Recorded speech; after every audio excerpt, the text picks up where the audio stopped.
لا حول ولا قوة الا باللہ العلی العظیم حسبنا اللہ ونعم الوکیل ونعم المولا ونعم النصیر۔ اعوذ باللہ من الشیطان الرجیم، بسم اللہ الرحمن الرحیم۔ الحمد للہ الذی یؤمن الخائفین وینجی الصالحین وجزاء المستکبرین ویہلک ملوکا ویستخلف آخرین،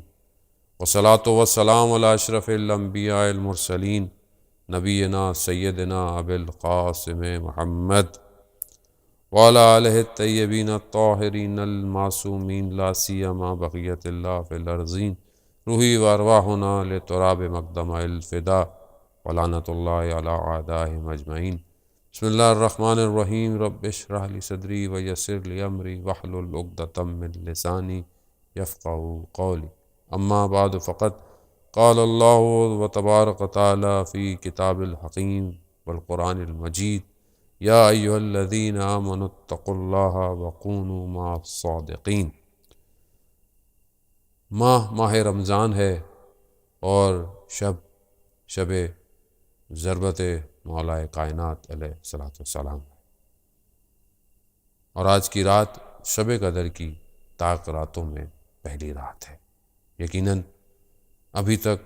جتنے بھی ہم نے اعمال کیے ہوں گے، خداوند متعال ان کو اپنی بارگاہ میں قبول اور مقبول فرمائے۔ شب قدر کی رات ان بہترین راتوں میں سے ایک رات ہے کہ جس کے لیے بہت سارے فضائل جو ہے وہ ذکر ہوئے ہیں۔ یہ ایک رات کئی مہینوں کی راتوں سے افضل ہے۔ اس رات کو خدا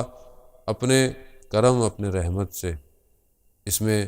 وہ دسترخوان ہمارے لیے بچھاتا ہے کہ جس میں سے ہم اگر چاہیں تو اپنی ظرفیت کے حساب سے بہت کچھ جمع کر سکتے ہیں۔ ایک عالم بزرگوار فرماتے ہیں کہ ہم بعض اوقات شب قدر کے اندر جو دعائیں مانگتے ہیں کہ خدا ہمیں یہ عطا کر دے، آنے والے سال میں ہمیں یہ دے دے، رزق میں اضافہ کر دے، اولاد دے دے، گھر دے دے، جو ہماری ضروریات ہیں، جب ہم ان کی دعائیں کرتے ہیں، یا حتیٰ یہ بھی دعا کرتے ہیں کہ پروردگار ہمیں تو بہشت میں جگہ دے، ہمیں جنت فردوس عطا کر۔ وہ فرماتے ہیں کہ یہ جتنی بھی ہم دعائیں مانگتے ہیں، یہ ساری دعائیں اس دسترخوان پر کہ جو ہمارے لیے بچھایا جاتا ہے، اس میں یہ وہ چھوٹے چھوٹے ٹکڑے ہوتے ہیں کہ جو بعض اوقات کھانا کھانے کے بعد دسترخوان پر جمع ہوتے ہیں، جنہیں انسان بعد میں سمیٹ رہا ہوتا ہے۔ کہا یہ تو وہ چھوٹے چھوٹے سے ٹکڑے ہیں، اگر انسان آج کی رات کو کچھ مانگنا چاہتا ہے تو کم از کم اتنا مانگے کہ پروردگار اسے یہ توفیق دے کہ روز قیامت میں وہ 100 لوگوں کی شفاعت کرے گا۔ عزیزان محترم، اس رات کی اہمیت کو ہم درک کریں، ہم اس رات کو سمجھنے کی کوشش کریں، اس کے وقت، اس کے اوقات کو ہم ضائع نہ ہونے دیں۔ اس میں بہت سارے اعمال جو ہیں وہ ذکر کیے گئے ہیں، اور یقیناً جو ہے وہ اعمال کو آپ انجام بھی دیں گے اور انجام دے بھی رہے ہوں گے۔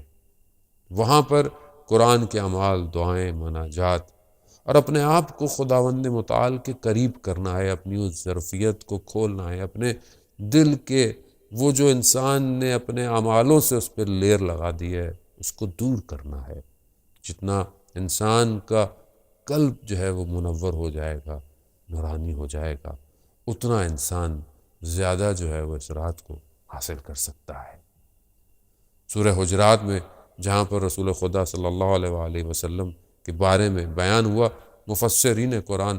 بیان کرتے ہیں کہ حجرے سے مراد وہ کمرہ ہے، حجرہ جیسے کمرے کو بھی کہتے ہیں، اور انسان کا دل بھی ایک حجرہ ہے۔ وہ جتنا اس کو پاک کرے گا، جتنا اس کے قلوب اپنے قلب کو صاف کرے گا، اتنا اس کا جو قلب ہے وہ منور ہو جائے گا، اور جتنا یہ منور ہوگا اتنا یہ رسول خدا صلی اللہ علیہ وآلہ وسلم کے نزدیک ہوگا، اور جتنا نزدیک ہوگا اتنا وہاں سے عطا ہوگا۔ تو آئیے ہم آج کی رات اپنے قلوب کو دنیا کی محبتوں سے، دنیا کی چاہتوں سے، دنیا کی لذتوں سے اس کو صاف کریں، اور اپنے اس قلوب کو منور کریں اس نور سے کہ جو ہمارے پورے وجود کو جو ہے وہ منور کر سکتا ہے، اور خداوند متعال کے قریب کر سکتا ہے۔ اور ان سارے مومنین کے قلوب کا محور جو ہے وہ حضرت علی ابن ابی طالب ہیں، امیر المومنین ہے، کیونکہ مومنین کے امیر ہیں۔ اور ظاہر ہے اگر ہم اپنے آپ کو تھوڑا بہتر کرتے ہیں تو سب سے زیادہ قریب رسول خدا کے حضرت علی ابن ابی طالب علیہ السلام کی ذات ہے۔ آج وہ رات ہے کہ جب مولا کائنات کو وہ ضربت لگی اور امام زخمی ہوئے، اور چند دن بعد امام کی شہادت ہو گئی۔ یقیناً ماہ رمضان میں یہ ایام عزا کے ایام ہیں، غم کے ایام ہیں۔ وہیں پر ہمارے ہاں بہت ساری یقیناً ان حالات میں کہ اس طرح ہر جگہ تو شاید ممکن نہیں ہو پا رہا کہ جس طرح ہم مجالس کو اور عزاداری کو قائم کرتے تھے، جلوس کرتے تھے، ماتم کرتے تھے، لیکن پھر بھی جہاں جہاں بھی ہیں خداوند متعال نے ہمیں یہ توفیق دی ہے کہ ہم کسی بھی طریقے سے اس ذکر کو نہ روکیں، اس عزاداری کو نہ روکیں، چاہے وہ جو ہے وہ آن لائن ہی کیوں نہ ہو، چاہے وہ کسی بھی طریقے سے ہو، ایک کمیونٹی کر رہی ہو، ایک شہر میں ہو رہا ہو، یا کوئی نہ کوئی آرگنائزیشن آپ کے لیے ان چیزوں کو آپ تک پہنچا رہی ہو۔ اصل ہدف اس ذکر کو کرتے رہنا ہے اور اس ذکر پہ قائم رہنا ہے اور اپنی ذات کو تبدیل کرنا ہے۔ بہرحال اسی سلسلے میں جو ہے وہ میں چند گزارشات جو ہے وہ آپ کی خدمت میں کہ ہم اپنے قلوب کو ذکر اہل بیت سے منور کریں۔ روایت ہے خاص طور پہ جو رسول خدا کے چچا تھے عباس، وہ آئے اور رسول خدا کی خدمت میں آئے اور بیٹھے، اور پھر انہوں نے دیکھا کہ ایسے میں حضرت علی جو ہیں وہ داخل ہوئے ہیں۔ جیسے ہی حضرت علی داخل ہوئے، رسول خدا کے چہرہ کھل اٹھا خوشی سے، اور ان کو دیکھ کر ان کے چہرے پر جو کیفیت پیدا ہوئی اس کو دیکھ کر جو ہے وہ انہوں نے فرمایا کہ کیا آپ جو ہے وہ یا رسول اللہ آپ علی سے اتنی محبت کرتے ہیں کہ آپ کا چہرہ جو ہے وہ تبدیل ہو گیا، چہرے نے آپ کے جس چیز کا اظہار کیا اس سے لگتا ہے کہ آپ بہت محبت کرتے ہیں۔ تو رسول خدا فرماتے ہیں خدا کی قسم، خدا جو ہے وہ سب سے زیادہ لوگوں میں جو ہے انسانوں میں علی سے محبت کرتا ہے، اور جب خدا اتنی محبت کرتا ہو تو پھر ظاہر ہے دوسرے لوگوں کو بھی حضرت علی علیہ السلام سے اتنی ہی محبت کرنی چاہیے۔ اور پھر فرمایا کہ ان اللہ جعل ذریۃ کل نبی فی صلبہ، کہ اللہ تعالیٰ نے ہر نبی کی جو نسل تھی اس کو انہی کے سلوب میں، یعنی کہ انہی کے سلب میں رکھا، ان کی نسلوں کو، ان کی اولادوں کو۔ جس طرح حضرت ابراہیم کی نسل کو حضرت اسماعیل اور حضرت اسحاق کے اندر رکھا، حضرت یعقوب کی نسل سے حضرت یوسف آئے، اور اسی طرح حضرت داؤد کی جو ہے وہ نسل سے حضرت سلیمان جو ہے نبی جو ہے وہ آئے۔ مگر پروردگار نے یعنی خود رسول خدا کی ذریت کو حضرت علی علیہ السلام کے سلوک میں رکھا، اور حضرت علی کے فرزند کو، ان کی جو اولاد تھی انہی کو اوصیاء اور اولیاء قرار دیا۔ آئمہ علیہ السلام سب حضرت علی علیہ السلام کی جو ہے وہ نسل میں سے قرار پائے۔ یہ خدا کا لطف و کرم ہے، یہ خدا کا حضرت علی کو پسند کرنا ہے کہ وہ چاہتے تھے کہ یہ سلسلہ جو ہے وہ ان کی ذات سے جو ہے وہ آگے کی طرف بڑھے۔ پھر بہرحال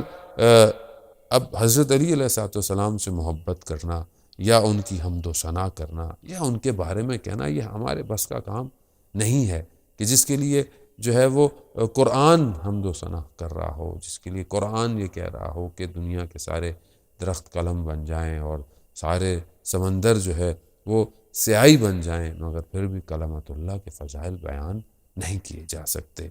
مگر جتنی بھی حمد و ثنا ہم کر سکتے ہیں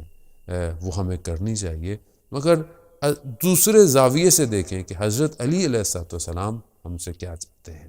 جبکہ رسول خدا ہی کی جو ہے وہ حدیث ہے، فرماتے ہیں کہ جنت میں جو ہے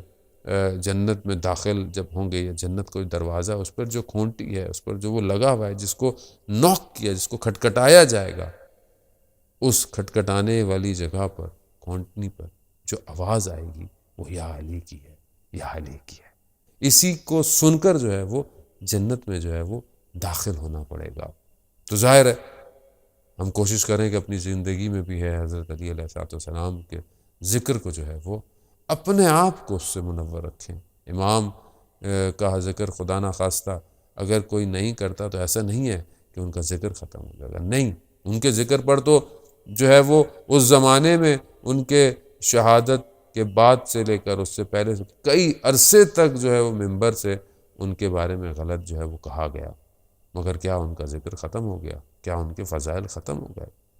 جارج ڈارک مسیح جو ہے وہ اپنی کتاب میں یہی لکھتا ہے کہ یہ دنیا کی وہ شخصیت ہے کہ جن کے دوستوں نے جان کے خوف سے فضائل کو چھپایا اور دشمنوں نے تعصب سے جو ہے وہ فضائل کو چھپایا، مگر پھر بھی حضرت علی کے فضائل اتنے ہیں کہ جن کو ہم بیان کرنے سے قاصر ہیں۔ مگر وہیں پر آج کل کے دور کو اگر آج ہم دیکھیں تو ہمیں اس طرف سے بھی دیکھنا چاہیے کہ حضرت علی علیہ السلام ہم سے کیا چاہتے ہیں۔ کچھ ان کے بھی ہم سے انتظارات ہیں، کچھ وہ ہم سے بھی چاہتے ہیں کہ ہم کیسے ہوں۔ تو میں آج بہت زیادہ تو آپ کا وقت نہیں لوں گا، اور کیونکہ اعمال کی رات ہے اور اعمال میں آپ مصروف رہیں، لیکن بہرحال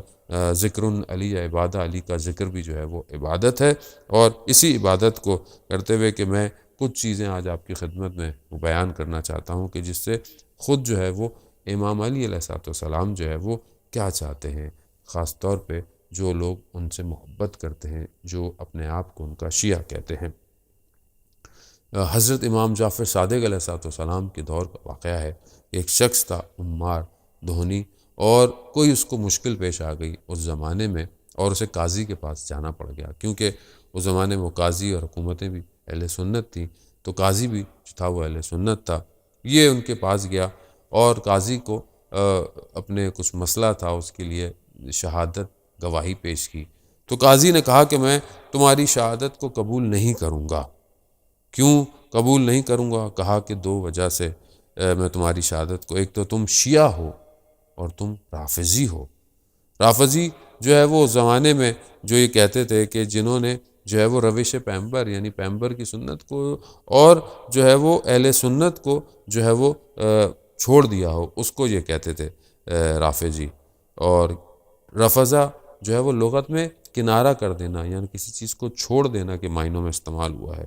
قاضی نے جب یہ کہا کہ تم نے جو ہے وہ خلفاء اور ان کی ساری چیزوں کو چھوڑ دیا ہے اور تم امامت امیر المومنین کے معتقد ہو اور ائمہ علیہ السلام کو، اور تم ان کو جو ہے وہ امام مانتے ہو، اس لیے جو ہے وہ میں تمہاری شہادت کو قبول نہیں کروں گا۔ یہ سننا تھا، اس نے گریہ شروع کر دیا، رونا شروع کر دیا۔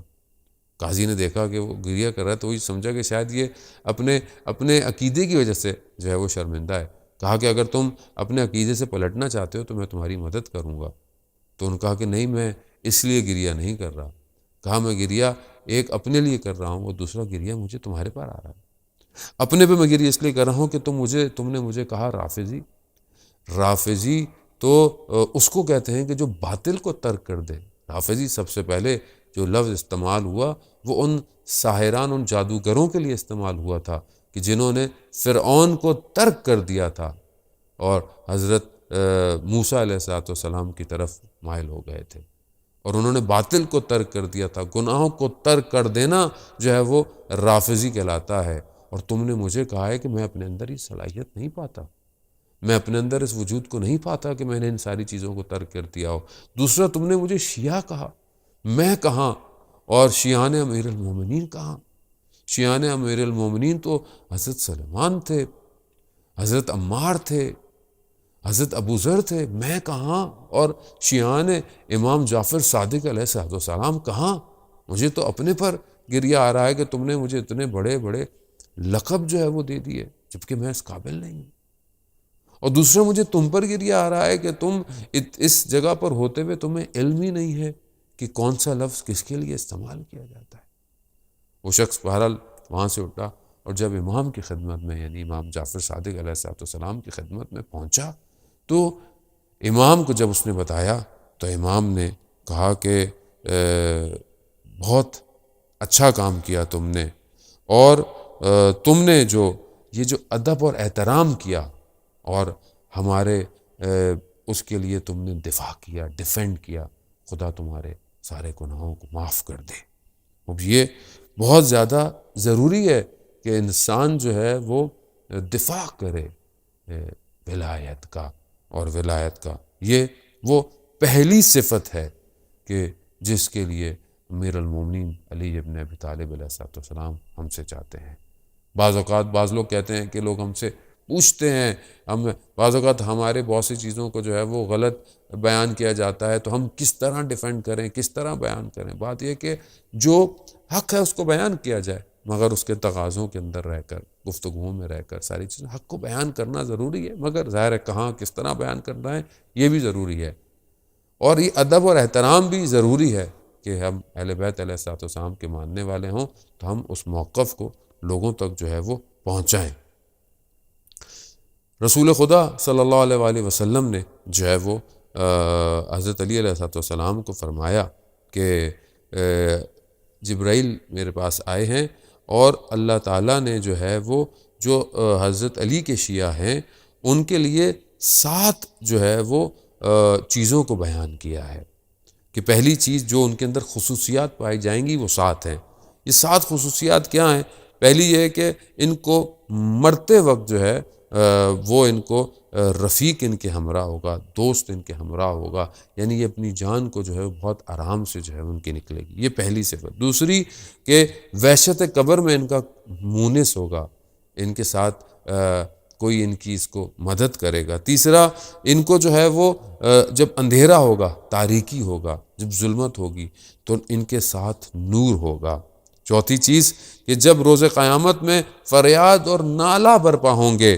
اس زمانے، اس وقت ان کو امنیت جو ہے ملے گی، ان کو سکون دیا جائے گا۔ اور 5ویں چیز جو ہے کہ جب عدالت، خاص طور پہ جب اعمال کو جو ہے وہ ناپا تولا جائے گا اس وقت ان کے ساتھ عدالت ہوگی۔ اور جب صراط سے گزارا جائے گا تو ان کے پاس صراط سے گزرنے کا جو ہے وہ جواز ہوگا، ان کے پاس ایسی چیز عطا کی جائے گی تاکہ یہ صراط سے جو ہے وہ آرام سے گزر سکے۔ اور جب ان کو جنت میں داخل کیا جائے گا تو یہ باقی لوگوں سے پہلے جو ہے وہ جنت میں داخل کیے جائیں گے۔ یہ 7 خصوصیتیں شیعان علی ابن ابی طالب علیہ السلام کی ہیں کہ پروردگار ہمیں آج کی رات کے صدقے میں ہمیں یہ خصوصیات جو ہے وہ عطا فرمائے۔ اب میں بہت تیزی سے بہرحال ان صفات کو، ان انتظارات کو جو امام علی چاہتے ہیں شیعان حیدر کرار سے، اپنے شیعوں سے، وہ کیا ہونی چاہیے۔ پہلی صفت امام فرماتے ہیں کہ ہمارے شیعتنا متبادلون فی ولایتنا، ہمارے شیعہ وہ ہیں کہ جو ہماری راہ ولایت میں بذل کرتے ہیں، خرچ کرتے ہیں، اپنے ہر طریقے سے ہماری ولایت کے لیے اپنی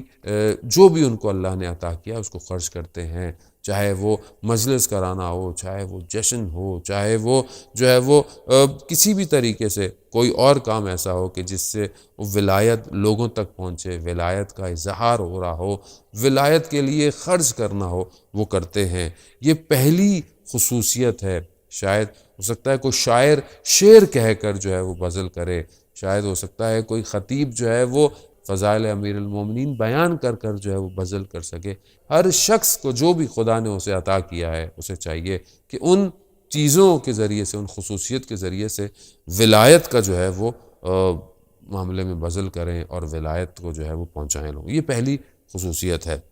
خاص طور پہ دوسری خصوصیت، اور اسی کے ذیل میں ایک واقعہ صدر اسلام سے بیان ہوتا ہے کہ آپ جانتے ہیں کہ نجاشی جو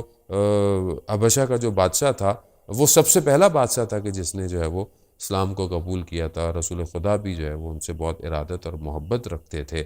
جب اس کی حکومت ختم ہو گئی، جب اس کا دنیا سے چلا گیا تو حکومت میں مشکلات ہوئی، اور اس کی جو بیٹا تھا اس کو جو ہے وہ وہاں سے جانا پڑ گیا اور وہ غلام بن کر جو ہے وہ مکہ کی طرف آیا۔ امیر المومنین علیہ السلام کا جب پتہ چلا کہ وہ آیا ہے تو اس کو جو ہے بلایا گیا، اس کو پیسے دے کر آزاد کرایا گیا، اور امام نے اسے جو ہے وہ کچھ زمین دی اور کچھ کام کرنے کے لیے کہا گیا۔ یہاں پر جو ہے وہ جب وہ اتنے عرصے رہا اور امیر المومنین علیہ الصلوۃ والسلام کی ولایت میں اتنا جذب ہو گیا، کچھ عرصے کے بعد جو ہے وہ حبشہ سے لوگ آئے جن کو پشیمانی ہوئی کہ ایسا نہیں کرنا چاہیے تھا، دوبارہ سے کہا کہ واپس آؤ اور تخت و تاج واپس لے لو اور دوبارہ سے آ کر جو ہے وہ ہمارے بادشاہ بن جاؤ، لیکن وہ امیر المومنین علیہ السلام کی ولایت میں اتنا جذب ہو چکا تھا، اس نے بولا کہ میں یہاں سے چھوڑ کر نہیں جاؤں گا، یعنی گویا اپنے اس سٹیٹس کو، اپنے اس اقتدار کو مولا کی ولایت میں جو ہے وہ بذل کر دیا۔ ہو سکتا ہے اس کی ریکوائرمنٹ یہ ہو سکتا ہے کسی کے لیے ہر الگ الگ جگہوں پر کہیں پر جو ہے وہ کچھ کام کر کرنا، کہیں کسی مقام پر رہ کر ولایت کی خدمت کرنا بھی بہت ضروری ہو، تو ہمیں ان ساری چیزوں کو دیکھنا ہے کہ جو بھی ہمیں خداوند متعال نے صلاحیت دی ہیں، ہم ان صلاحیتوں کو برائے کار لاتے ہوئے اس ولایت کے لیے اپنا بذل جو ہے وہ اختیار کریں۔ واقعات تاریخ میں اور صدر اسلام میں بہت سارے ہیں، میں بہرحال بہت جو ہے وہ اختصار کے ساتھ جو ہے وہ آپ کی خدمت میں جو ہے وہ پیش کر رہا ہوں۔ دوسری چیز جو امام علی علیہ السلام چاہتے ہیں کہ شیعہ حیدر کرہ، شیعہ جو ہیں ان کے اندر کیا، وہ المتحابون فی مودتنا، یعنی شیعہ جو ہیں وہ آپس میں دوست ہوں، آپس میں رفیق ہوں، آپس میں ایک دوسرے کا خیال رکھیں، ایک دوسرے کی مدد کریں، ایک دوسرے کے ساتھ اچھے رہیں۔ اب یہ صفت جو ہے وہ دو طرفہ ہے، ایسا نہیں ہے کہ ایک کر رہا ہو تو دوسرا نہیں کرے، یہ بہت ضروری ہے کہ ہمیں آپس میں ایک دوسرے کے ساتھ اچھا برتاؤ کرنا ہے، بلکہ اور صفات بھی اسی سے ریلیٹڈ ہیں، لیکن یہ ہے کہ آپس میں ایک دوسرے کے ساتھ محبت کریں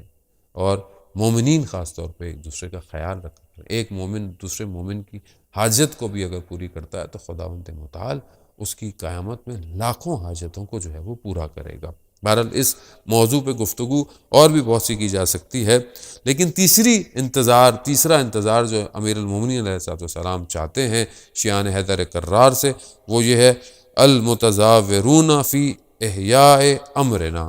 یعنی شیعہ جو ہیں وہ ہمارے ایک دوسرے کی زیارت پہ، ایک دوسرے سے ملاقات کے لیے جاتے ہیں، اور وہاں پر جب آپس میں بیٹھتے ہیں تو ہمارے امر کو جو ہے وہ زندہ کرتے ہیں، ہماری گفتگو کرتے ہیں، ہمارے باتوں کو بیان کرتے ہیں، ہماری تاریخی چیزوں پہ گفتگو کرتے ہیں، ہمارے فضائل کا ذکر کرنا اور امام کے مقاصد کا ذکر کرنا، کیوں امام کو لوگوں نے اس زمانے میں چھوڑ دیا، کیوں ائمہ علیہ السلام نے قیام کیا، کیوں کربلا کا واقعہ پیش آیا، کیوں امام موسیٰ کاظم علیہ السلام زندان میں رہے، یہ ان امور کو زندہ کرنا ہے۔ امام کے دشمن کون تھے، کیا چیز تھی جو امام کی حکومتوں کے آگے رکاوٹیں بنی، اور کیا چیز ہے جو آج وقت کے امام کے ظہور میں رکاوٹیں ہیں۔ اب یہ بہت ضروری ہے، یہ ایک صفت ہے کہ جب یہ آپس میں بیٹھتے ہیں تو اہل بیت کے امور کو احیا کرتے ہیں، زندہ کرتے ہیں۔ اور خاص طور پر بعض جگہ آیا بھی ہے کہ اگر کم لوگ بھی ہوں بیٹھے ہوں تو خدا انہی کی تعداد کے حساب سے فرشتوں کو جو ہے ان کے درمیان میں بھیجتا ہے، اور وہ ان کی گفتگوؤں پر، ان کی دعاؤں پر آمین بھی کہتے ہیں تاکہ ان کی دعائیں جو ہے مستجاب ہوں۔ ایک شخص تھا امام جعفر صادق علیہ السلام کے دور میں، وہ تبلیغ کرتا تھا ایسی جگہ پر جہاں مشرک رہتے تھے۔ جب وہ واپس آتا تھا مدینہ تو کہتا تھا مولا یہاں بہت اچھا ہے، یہاں میں آپ کو دیکھتا ہوں، یہاں دوسرے مومنین کو دیکھتا ہوں اور بہت سی چیزیں سیکھتا ہوں، لیکن جب میں وہاں جاتا ہوں تو میں غریب ہوتا ہوں، تنہا ہوتا ہوں، اگر میں وہاں مار دیا جاؤں تو کیا ہوگا میرے ساتھ؟ تو امام فرماتے ہیں کہ تم وہاں اگر مارے جاؤ تو تم پوری ایک امت کی طرح اٹھائے جاؤ گے، ہاں مگر وہاں پر اگر تم لوگوں کو تذکر دیتے تھے ہمارے امر کا، اور تم جو ہے وہ لوگوں کو ہماری طرف دعوت دیتے تھے، تو یقیناً تم وہاں مارے جاؤ تو تم ایک امت کی طرح جو ہے اٹھائے جاؤ گے۔ کتنا امپورٹنٹ ہے آج اہل بیت علیہ السلام کی سیرت کو بیان کرنا۔ امیر المومنین علیہ السلام دیکھیں ہم سے یہ نہیں چاہتے، وہ خود بھی بیان ہے بعض جگہوں پہ، یہ نہیں چاہتے کہ ان جیسے ہو جاؤ، ان جیسا لباس پہنو، ان جیسی غذا، ان جیسی خوراک، ان جیسی نہ، مگر جس حد تک وہ ہم سے چاہتے ہیں ہمیں ویسا تو ہونا چاہیے۔ بہت سارے لوگ کہتے ہیں ہم امام جیسے نہیں ہو سکتے، یقیناً نہیں ہو سکتے، امام معصوم تھے، امام ہم سے چاہتے بھی نہیں ہے کہ ہم اس طرح ہوں، مگر امام ہمیں جو تعلیم فرماتے ہیں، جو امام ہم سے واقعاً چاہتے ہیں ہم ویسے تو ہوں جو امام نے ہمارے بارے میں بیان کیا۔ میں واقعہ پڑھا تھا آیت اللہ سید محمد باقر صدر کا، عجیب میری کیفیت ہو گئی، عجیب حالت ہو گئی کہ آیت اللہ سید محمد باقر صدر جو ہے کہ جب نجف میں پڑھا کرتے تھے اور نجف ہی میں تھے اور درس جب دیا کرتے تھے تو کہتے تھے کہ میں نے کچھ عرصے اپنا روٹین ایسا بنایا کہ میں شام کو رات کو جو میں نے کل درس دینا ہوتا تھا، تدریس کرنی ہوتی تھی، میں جا کر مولا کے حرم میں اس کو دہراتا تھا، اس کو پڑھتا تھا۔ اور میں نے وہاں دیکھا کہ کچھ عرصے میرے پر ایک خاص عنایت شروع ہو گئی کہ جب میں وہ درس وہاں جا کر دہراتا تھا تو ریپیٹ کرتا تھا، تو آہستہ آہستہ میرے اوپر علمی جو ہے وہ دروازے کھلتے چلے گئے، ایک موضوع کے اندر سے کئی موضوع، اور پھر اس طرح دوسرے باب جو ہے وہ میرے پر کھلتے گئے، اور یہ عنایت کو میں نے وہاں محسوس کیا۔ کچھ عرصے کے بعد میری کچھ روٹین ایسی ہو گئی کہ میرا ٹائم ڈسٹرب ہو گیا اور میں نہیں جا پایا جس طرح میں رات کو جاتا تھا اور وہاں ہی بیان کرتا تھا۔ تھوڑا عرصہ گزرنے کے بعد انہی کی فیملی میں کہا کہ وہ خاتون آئیں اور انہوں نے مجھے مخاطب کر کے کہا کہ میرے خواب میں امیر المومنین علیہ السلام آئے، اور انہوں نے مجھے کہا کہ جاؤ اس باقر صدر کو تذکرہ دو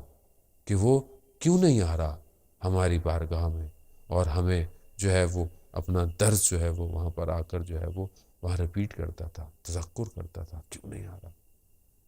شہید باقر صدر کہتے ہیں کہ میں متوجہ ہوا کہ امیر المومنین کتنی عنایت کرتے ہیں، مطلب میں وہاں جا کر صرف اپنے لیے پڑھا کرتا تھا، مگر اس وقت بھی مولا نے میرے پر نظر کرم کی ہوئی تھی۔ کتنے علماء کے واقعے ہیں، کتنے علماء نے اپنی زندگی میں ذرا سی کوشش کی مگر وہاں کرم مولا نے ان کی نگاہوں پر کیا۔ یہی وجہ ہے کہ آیت اللہ کشمیری رضوان اللہ تعالیٰ علیہ کہ جب تبعید ہو گئے، جب حالات سخت ہوئے نجف سے انہیں چھوڑنا پڑ گیا، اور وہ قم المقدسہ جب آئے اور وہاں تدریس کرتے تھے تو ان کے شاگرد بیان کرتے ہیں کہ آیت اللہ کشمیری اتنا نجف کی باتیں کرتے تھے، اور یقیناً نجف کی باتیں مولا کے حرم کی وجہ سے ہیں، مولا کے اس وجود کی وجہ سے ہیں کہ وہ اتنا نجف کا ذکر کرتے تھے، ہمیں لگتا تھا کہ شاید دنیا میں کوئی اور شہر ہے ہی نہیں، اور کیوں نہ ہو جس کی فضاؤں میں ہوائیں جو ہیں وہ گنبد سے ٹکرا کر جو ہے وہ پہنچتی ہوں، وہاں پر جو ہے کیفیت ہی کچھ اور ہوگی۔ امام کی ریکوائرمنٹ ہم شیعوں سے اور بھی بہت ساری ہیں، لیکن دامن وقت میں اتنی گنجائش نہیں، بس میں بہت تیزی سے کہتا ہوا کہ امام چاہتے تھے کہ امام کا انتظار یہ ہے کہ جو ہمارے ماننے والے ہیں وہ غصے میں کنٹرول رکھیں، غصے میں کسی کو غلط الفاظ استعمال نہ کریں۔ یقیناً دشمنان اللہ پر، دشمنان اہل بیت پر لعنت کرنا ہے، لیکن لعنت ویسے کریں جیسے قرآن کہہ رہا ہے۔ لفظ غلط استعمال کرنا یہ شایان شان نہیں ہے شیعان حیدر کرار کے۔ دشمن کے لیے سوچیں، دشمن کے لیے روایات بہت ساری ہیں، واقعات بہت سارے ہیں، دامن وقت میں گنجائش نہیں۔ جب دشمن کے لیے اہل بیت نہیں پسند کرتے تھے کہ ان کے لیے غلط لفظ استعمال ہو، لعنت بھیجیں، ان کی برائیوں کا ذکر کریں، ان کے ظلم کا ذکر کریں، ان کے ان مظالم کو بیان کریں تاکہ ان کی شخصیتیں واضح ہوں دنیا کے اوپر، لیکن ان کو سب اور دشنام نہ کہیں۔ یہ اہل بیت کی سیرت تھی، انہوں نے ہمیں تعلیم فرمائی۔ اور ہم آج کل کیا دیکھتے ہیں؟ آج ہم اپنے آپ کو، ایک دوسرے کو، مومنین کو، واللہ ہمیں نہ جانے کیا ہو گیا ہے، کیا ہمارے مولا ہم سے راضی ہوں گے ان ساری باتوں کی وجہ سے؟ باقی انتظار مولا جو ہم سے چاہتے تھے کہ ہم اسراف نہ کریں، چیزوں کو جو ہے وہ اس کے تعادل اور عدل اور جو اس کی ضرورت ہے قناعت کے ساتھ استعمال کریں، اپنے ہمسایوں کا خیال رکھیں، ان کے حق میں دعائیں کریں، ان کے احوالات سے خبردار رہیں کہ کسی کو کیا ضرورت ہے، کیا ضرورت نہیں ہے، آپس میں نیک اخلاق رکھیں، محبت سے، نرم خوئی سے آپس میں گفتگو کریں۔ رات کو مولا امیر المومنین ایک جگہ سے گزر رہے ہوتے ہیں، پیچھے سے کچھ آواز آتی ہے، مولا پوچھتے ہیں کون ہو؟ کہا مولا آپ کی شیعہ ہے۔ امام پلٹ کر دیکھتے ہیں، کہتے ہیں مجھے تمہارے اندر کوئی ایسی نشانی نظر نہیں آ رہی جو میرے شیعوں میں ہو، خدا نہ کرے کہ کہیں ایسا ہو کہ ہمارے اندر کوئی ایسی نشانی نہ ہو کہ ہم یہ نہ کہہ سکیں کہ مولا ہم تو آپ کی شیعہ ہیں۔ خدا نہ کرے کہ ہمارے اندر کوئی ایسی نشانی نہ ہو کہ جو شیعان حیدر کرار میں ہونی چاہیے۔ خدا نہ کرے کہ ہم ایسے لوگوں میں شمار ہو جائیں کہ جن کے اندر کوئی بھی شیعان حیدر کرار کی نشانی نہیں پائی جاتی۔ یقیناً امام ہم پر لطف اور کرم کرے۔ آج کی رات بڑی سخت رات ہے، آج کی رات وہ ہے کہ جس کے لیے میرا مولا ہر رمضان کی شبوں میں انتظار کر رہا۔ آج کی رات وہ ہے کہ میرے مولا نے کئی دفعہ امام حسن سے پوچھا، بیٹا اس مہینے کے کتنے دن گزر گئے؟ امام حسین سے پوچھتے ہیں، بیٹا کتنی شبیں گزر گئی ہیں؟ اور اپنی راتوں کو تقسیم کیا اپنے فرزند، اپنی اولاد کے گھروں میں۔ اور آج کی رات شاید حضرت ام کلثوم کے گھر پر تھی، گھر پر آئے اور بیٹی کے گھر پر بیان ہوتا ہے کہ دسترخوان پر جو ہے وہ 3 چیزیں رکھی گئیں، دودھ رکھا گیا، نمک رکھا گیا، روٹی رکھی گئی۔ مولا نے فرمایا، بیٹا تم نے کبھی دیکھا کہ تمہارے بابا کے دسترخوان پر کہیں 2 سے زیادہ چیزیں ہوں؟ ایک چیز اٹھا لو۔ انہوں نے نمک اٹھانا چاہا تو روایات کہتی ہیں کہ انہوں نے، مولا فرماتے ہیں دودھ کو ہٹا لو۔ مولا نے روٹی اور نمک سے جو ہے افطار کی۔ جا کر جو ہے وہ آسمان کو دیکھتے رہے کہ پہر کون سا ہے۔ وہ کہا کہ وہ وقت آ گیا کہ جس کے لیے مجھے کہا گیا۔ گھر کی مرغابیاں بھی جو ہیں وہ امام کو روک رہی ہیں، مگر امام پہنچے، بیدار کیا اور اذان جو ہے وہ دی، اور اس کے بعد بیدار کیا اور نماز کے لیے اس مقام پر پہنچ گئے جو آخری مقام تھا۔ وہ جگہ کہ واقعاً ایک بندگی اور عبودیت کی کمال کی جگہ، وہ مسجد کا محراب جو آج بھی گریا اور نالا ہے، آج بھی کوفہ میں وہ مقام گریا اور نالا ہے کہ جہاں تھوڑی ہی دیر بعد جو ہے وہ ایک آسمان سے ندا آتی ہے کہ وہ ارکان الہدیٰ، وہ علی المرتضیٰ دنیا سے چلے گئے۔ ہاں عزتارن محترم، بڑا سخت ہے اس درد کو بیان کرنا۔ امام آتے ہیں، امام کے فرزند امام حسن، امام حسین اپنے بابا کو اس حالت میں لے کر جاتے ہیں، اصحاب جمع ہو جاتے ہیں، مصائب آپ سنتے رہتے ہیں۔ امام کو لے کر جا رہے ہیں اور امام کو لے کر جاتے ہیں، اصحاب بھی ساتھ ہیں، گریے کی آواز ہے۔ لیکن جیسے ہی گھر کے قریب پہنچتے ہیں تو کہتے ہیں اپنے اصحاب کو، بس ان کو کہو یہیں رک جائیں اور گریہ نہ کریں اور مجھے میرے پیروں پر کھڑا کر دیں، کیونکہ گھر میں میری بیٹیاں ہیں، میں نہیں چاہتا کہ ان کے کانوں تک یہ آواز جائے، ان کے کانوں کو یہ آواز سنے۔ میں کہوں گا، یا امیر المومنین، آج اس کوفہ میں آپ نہیں چاہتے کہ آپ کی بیٹیوں تک کسی کی آواز جائے، مگر یہی کوفہ ہوگا اور یہی آپ کی بیٹیاں ہوں گی اور یہی شہر ہوگا۔ آپ تو کوفہ کے یتیموں کا بھی خیال کرتے تھے مولا۔ ہاں وہ وقت آیا کہ جب طبیب نے یہ کہا کہ دودھ جو ہے وہ مولا کو دیا جائے، شاید زہر آلودہ جو زخم لگا ہے اس میں کوئی آرام آ جائے۔ جب یہ شہر میں یتیموں کو پتہ چلا تو پورے کوفہ کے یتیم ہاتھوں میں کوزے لے کر دودھ کے آ گئے کہ شاید جو ہے وہ ہمارا جو ہمارے سروں پر ہاتھ رکھتا تھا ہم کچھ خدمت کر سکیں۔ یا امیر المومنین، آپ کے یتیم جب کوفہ آئیں گے تو اس وقت کوئی بھی ان کو پانی نہیں دے گا، ان کا خیال نہیں رکھے گا، بلکہ ان کا استقبال پتھروں سے کیا جائے گا، زبان کے تیروں سے کیا جائے گا۔ الا لعنۃ اللہ علی القوم الظالمین وسیعلم الذین ظلموا ای منقلب ینقلبون۔